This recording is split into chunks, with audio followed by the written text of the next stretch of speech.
want to welcome you to Mobility Lab. This is going to be what's called a co-creation workshop.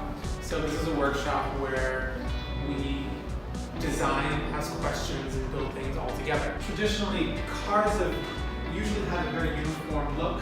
They've had very unchangeable layouts. So the questions you want to ask yourself are, how are you feeling in this moment? You're a freshman leaving home for university for the first time.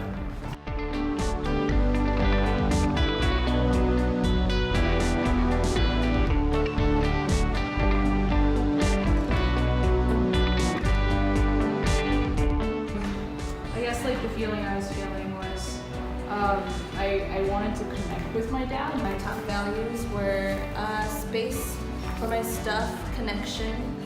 Yeah. I tried to keep the entertainment all in the car. Also got some security cameras right here. The main storage would be underneath the seats. Every time we had a scenario, everybody began by asking different questions or pointing to different ideas, and everyone sort of came at the solution in a slightly different way.